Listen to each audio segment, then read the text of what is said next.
Para que serve o perfeccionismo e o excesso de autoexigência na vida de uma pessoa? É interessante porque até um tempo atrás eu ouvia as pessoas dizerem que ser perfeccionista era bonito, que de repente era o defeito mais socialmente aceitável que a gente tinha e que através dele era uma maneira da gente dizer que a gente era um bom profissional, né? Que a gente era uma boa pessoa. E é interessante isso, né? Porque o quanto a gente acaba, às vezes, tendo dificuldade de deixar ir, né? De largar alguns traços de personalidade, justamente porque eles são muito funcionais, não é mesmo? Do ponto de vista social, é extremamente funcional eu ser perfeccionista, porque aí eu não mostro pra ninguém a minha sombra, eu não mostro pra ninguém as minhas incoerências, as minhas mentiras e nada do que faz parte da minha humanice, que todos nós temos, né? E acho que às vezes o excesso de perfeccionismo tem a ver justamente com uma dificuldade de acolher com paz, né? Com tranquilidade, com menos julgamento, esse lado tão humano que faz parte de todos nós, esse lado que hoje tá achando que é perfeito desse jeito, mas que daqui a pouco vai se dar conta de que a vida não tinha nada a ver com o que você achava que era, e de repente você vai aprender, e você vai amadurecer, e você vai crescer, e você vai se tornar melhor, justamente por você ter errado, porque é assim que o cérebro aprende. É muito interessante porque o perfeccionismo do ponto de vista evolutivo, o perfeccionismo do ponto de vista social e biológico, né? Se a gente for somar todo o significado que ele pode ter, a gente traz com ele, né? Uma ideia que vem junto com alguns sentimentos aí que são bem sociais e biológicos ao mesmo tempo aí, né? Que são a culpa e a vergonha. Então, para que serve? Né, eu ser perfeccionista. É natural que o meu organismo desenvolva formas de evitar a qualquer preço que eu sinta culpa e vergonha. Então, para isso, eu acabo fazendo uma cisão em mim entre a Daphne bonitinha, perfeita e fofa e maravilhosa e competente, que não mostra para ninguém o lado que às vezes falha, o lado que às vezes não sabe, o lado que às vezes é teimoso e fica insistindo nos mesmos erros, e que às vezes não é bonito de ver, né? E aí com isso eu ganho aceitação.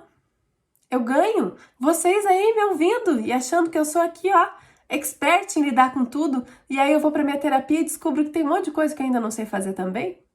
E aí, quanto mais eu vou olhando para isso, mais eu cuido do meu lado humano e mais eu descubro que ser um adulto funcional não tem a ver com saber lidar com a vida.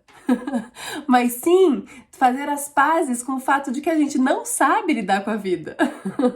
Isso é ser um adulto funcional. É a gente estar bem com o fato de que a gente não vai ter respostas, que a gente não vai saber o que a gente vai ter que fazer, né? Que a gente não vai conseguir lidar e evitar a dor. A gente não vai conseguir controlar as coisas do jeito que a gente esperava e as coisas não vão sair como a gente queria. Isso é ser um adulto funcional. É poder estar em paz com todos esses conceitos que eu acabei de falar. E é muito interessante porque Terence Real, ele vai falar para nós, através de uma teoria que me interessou muito do webinar que eu assisti esses dias, que ele fala sobre essa questão de conceitos que a gente tem, né, sobre a criança ferida. A criança ferida não é o nosso grande problema quando a gente está trabalhando uma questão relacionada a um perfeccionismo, né? Porque o que a gente pensa? Às vezes a gente olha para a criança ferida que foi rejeitada e pensa, né? Então a criança ferida que foi rejeitada, ela tá machucada, eu preciso cuidar dela. Mas o problema não é a criança ferida, e sim o sargentão perfeccionista que a gente criou para evitar que a criança ferida seja rejeitada de novo. Porque é ele que boicota as nossas relações. Quando a gente cria esse sargentão, esse exército, né, dentro de nós mesmos, que fica aí, Daphne, não faça isso, porque senão não vão gostar de você. Daphne, seja perfeita, porque senão não vão gostar de você. Daphne, acerte tudo, só tire 10, porque senão não vão gostar de você.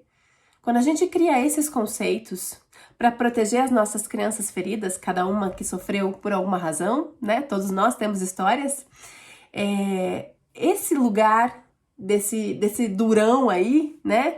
Dessa criatura durona, dessa Daphne durona, que massacra a criança, né? É ela que é o problema. Não é a criança ferida, porque a criança ferida a gente põe no colo, a gente acaricia, a gente cuida e ela fica bem.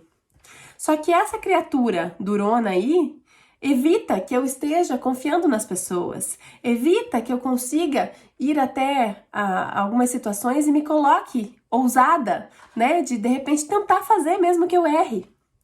Essa sargentona aí, ela atrapalha que eu aprofunde a minha intimidade em algumas situações por medo, de repente, dessa rejeição. Tô viajando aqui, pensando em possibilidades. Que mais aí? Me ajudem. Que mais que esse sargentão, às vezes, cria na nossa cabeça? Você deve ter alguns exemplos aí do que o seu sargentão faz com você. Do que ele te pune e como ele te pune. E esse é o grande ponto. Quando a gente entende esse lado da nossa personalidade que está punindo a gente por ter sido rejeitado, a gente acha a nossa cura. Porque essa criatura que fica achando que a gente tem que ser ideal dentro da gente, ela põe a gente em muita fria. E ela atrapalha os nossos vínculos profissionais, os nossos vínculos pessoais, os nossos vínculos com a gente mesmo, a nossa autoestima. É essa criatura aí que precisa ser colocada no colo, não é a criança ferida. Então eu tenho uma sugestão para vocês, com base nisso que eu ouvi da teoria do Terry Real. Quando a gente olha para esses aspectos e quer chegar então no adulto funcional, que não é nem a criança ferida e nem a criança adaptada, que é esse sargentão aí que fez com que, né, ficasse tudo lindo, perfeito, fofo, maravilhoso, e, né, a gente esconde a nossa sombra então para que a gente não seja rejeitado, né? Então, assim, quando esse carinha entra em cena, pra gente ser um adulto funcional, a gente tem que chamar esse carinha e dizer assim: escuta, por que você tá me protegendo? Do que você tá me protegendo? O que você precisa me dizer com isso? Porque se você achar o lugar do que ele tá dizendo pra você, do que ele tá te protegendo de verdade, talvez você consiga acolher ele, baixar a reação de luta e fuga do teu organismo, que está sendo mobilizada justamente por essa defesa, que é ele, né? E aí talvez você se deixe entrar nas relações de um jeito mais funcional. Talvez você aprenda que aí sim você entra nos vínculos. Aí sim você vai baixar a guarda para conseguir receber e dar amor. Aí sim você vai baixar a guarda para entender que quando alguém te critica, não é de você que a pessoa está falando muitas vezes. Mas quanto mais a gente fica em paz com os nossos erros, ninguém pode usar eles contra nós.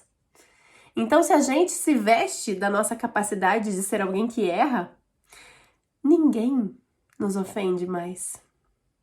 Se a gente se veste da nossa capacidade de amar o nosso corpo como ele é, ninguém nos ofende mais. Se a gente se fortalece na nossa capacidade de entender que a gente é competente, ninguém nos ofende mais, porque competência não tem a ver com tirar 10 o tempo inteiro. Competência tem a ver com se reinventar toda vez que a gente cai. Então eu desejo que você seja competente nesse nível, que você possa ter coragem para ir à luta na vida, para ousar errar, para ousar ser você, para ousar causar no mundo quem você é, sem ficar protegendo tudo, nem protegendo o mundo de quem você é, nem se protegendo de viver as maravilhas do mundo por medo de ser rejeitado. Que você possa acolher esse lugar inteiro, sem precisar ficar com um sargentão perfeccionista te mandando tirar sua espontaneidade. Beleza? Um beijo e até!